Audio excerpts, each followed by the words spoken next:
بسم الله الرحمن الرحيم.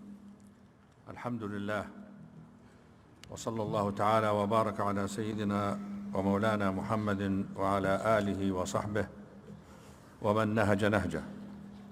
دولة الرئيس الدكتور مصطفى مدبولي، نائبا عن السيد الرئيس عبد الفتاح السيسي رئيس جمهورية مصر العربية، حفظه الله وسدد خطاه.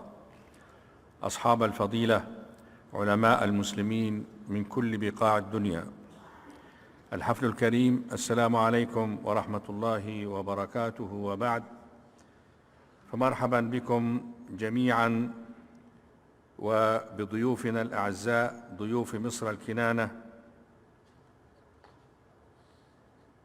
في هذا المؤتمر الأول من نوعه، وهو مؤتمر الأزهر العالمي لتجديد الفكر الإسلامي. ونشكركم على تفضلكم بتلبية الدعوة وتجشمكم عناء السفر، وأهلا بكم ومرحبا، وشكرا جزيلا لمشاركتكم وتشريفكم. هذا وإن موضوع تجديد الفكر الإسلامي أو الخطاب الديني لهو موضوع واسع الأرجاء مترامي الأطراف، وقد بات في الآونة الأخيرة مفهوما غامضا وملتبسا لكثرة تناوله في الصحف وبرامج الفضاء، وممن يدري ومن لا يدري، ومن الموهوبين في مهارة التحدث في أي موضوع دون دراسة كافية أو إعداد علمي سابق.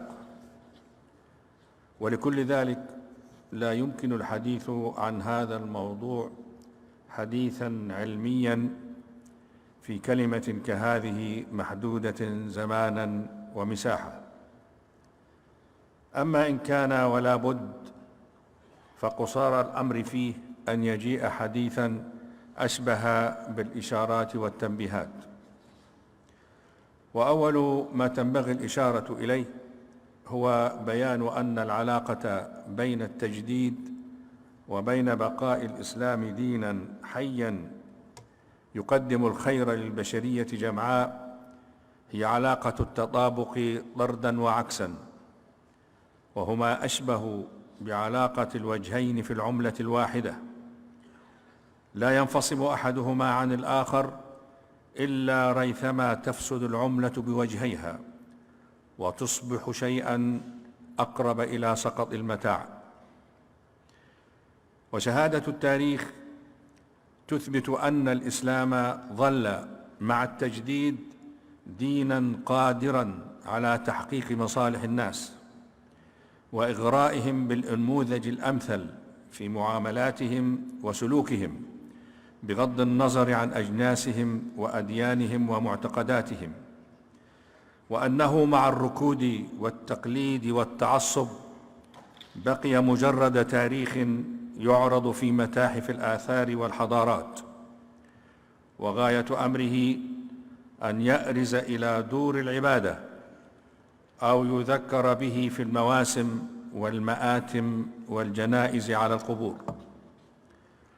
وهذا المصير البائس لا يزال يشكل أملا لذيذا وحلما ورديا يداعب خيال المتربصين في الغرب والشرق بالإسلام وحده دون سائر الأديان والمذاهب.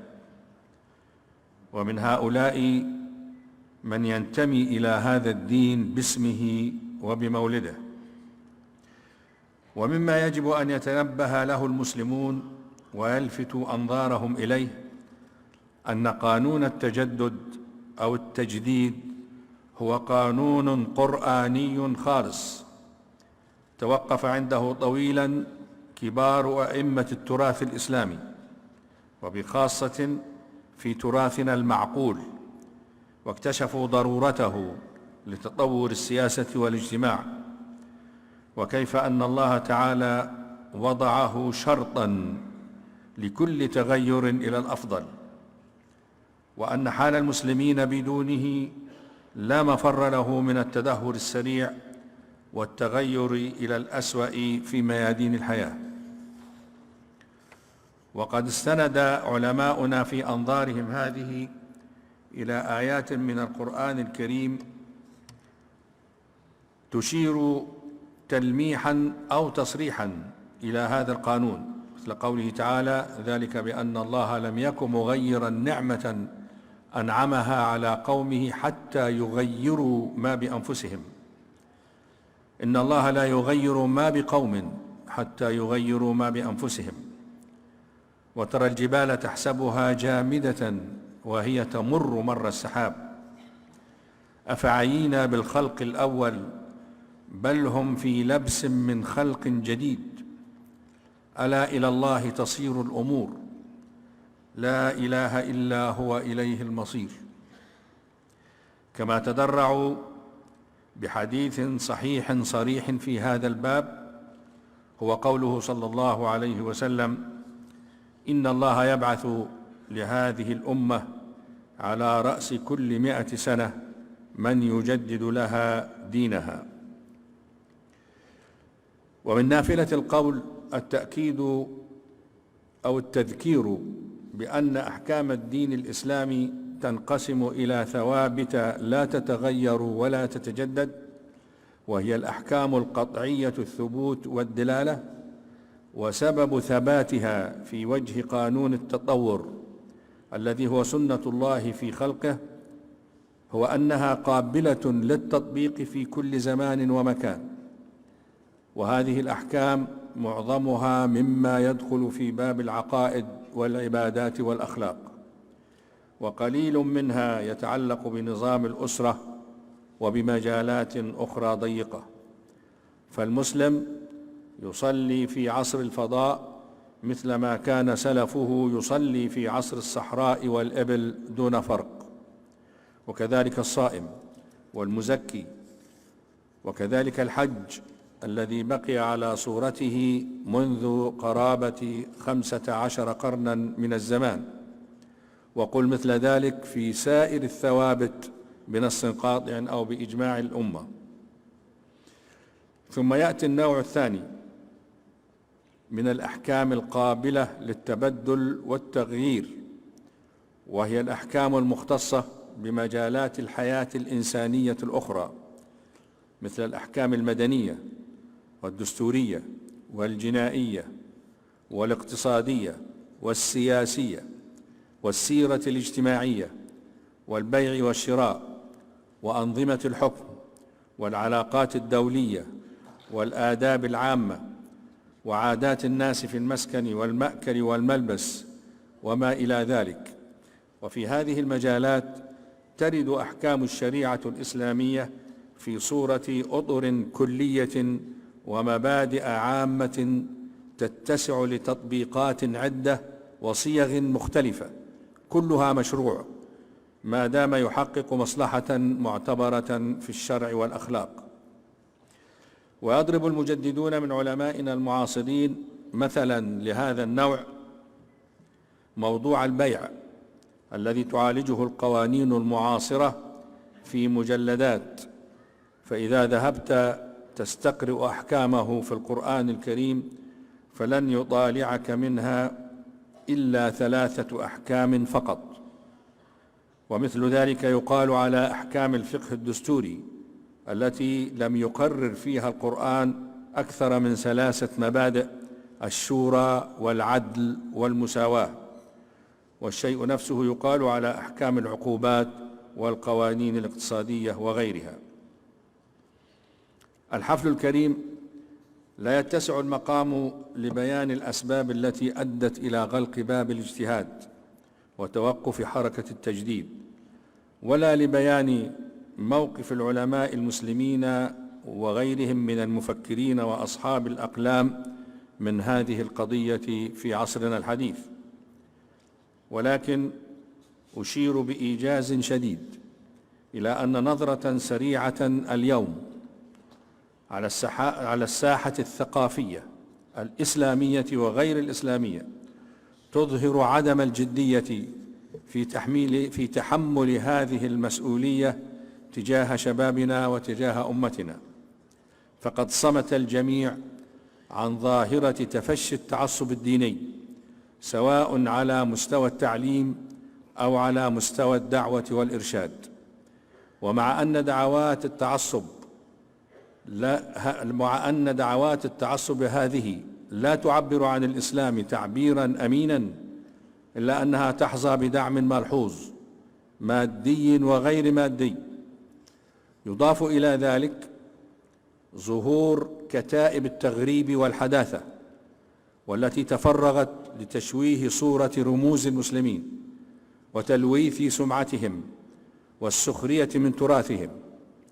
وأصبح على كثير من الشباب المسلم أن يختار في حلبة هذا الصراع إما الانغلاق والتعصب والكراهية والعنف ورفض الآخر، وإما الفراغ والتيه والانتحار الحضاري. وإذا كان تيار الانغلاق قد أخفق في رسالته بعدما راهن على قدرة المسلمين على العيش والحياة بعد أن يوصلوا أبوابهم في وجه حضارة الغرب وتدفق ثقافته، وتراجع بعدما خلف وراءه شبابا أعزل لا يستطيع مواجهة الوافد المكتسح، أقول إذا كان هذا التيار قد أخفق، فإن تيار المتغربين والحداثيين لم يكن بأحسن حظا من صاحبه حين أدار هذا التيار ظهره للتراث، ولم يجد حرجا ولا بأسا في السخرية والنيل منه، وكان دعاته كمن يغرد خارج السرب وزادوا المشهد اضطرابا على اضطراب. واليوم لا يخامرنا أدنى شك في أن التيار الإصلاحي الوسطي هو الجدير وحده بمهمة التجديد الذي تتطلع إليه الأمة، وأعني به التجديد الذي لا يشوه الدين ولا يلغيه، وإنما يأخذ من كنوزه ويستضيء بهديه، ويترك ما لا يناسب من أحكامه الفقهية إلى فتراتها التاريخية التي قيلت فيها، وكانت تمثل آنئذ تجديدا استدعاه تغير الظروف والأحوال. فإن لم يعثر على ضالته فعليه أن يجتهد لاستنباط حكم جديد ينسجم ومقاصد هذا الدين، وهذا ما نأمل أن يعكسه في صدق وأمانة مؤتمركم مؤتمر علماء المسلمين بالأزهر اليوم. وأختم كلمتي بأن هذا المؤتمر ليس مؤتمرا نمطيا ولا تكرارا لمؤتمرات سابقة، وإنما هو مؤتمر يطلع بمهمة مناقشة قضايا جزئية محددة وإعلان فيصل القول فيها. وقد اكتشفنا أن القضايا التي هي محل التجديد قضايا كثيرة لا يستوعبها مؤتمر واحد، لذلك قرر الأزهر الشريف إنشاء مركز دائم باسم مركز الأزهر للتراث والتجديد، يضم علماء المسلمين من داخل مصر وخارجها، كما يضم مجموعة من أساتذة الجامعات والمتخصصين في مجالات المعرفة ممن يريدون ويرغبون في الإسهام في عملية التجديد الذي ينتظره المسلمون وغير المسلمين أيضا. شكرا لحسن استماعكم، والسلام عليكم ورحمة الله.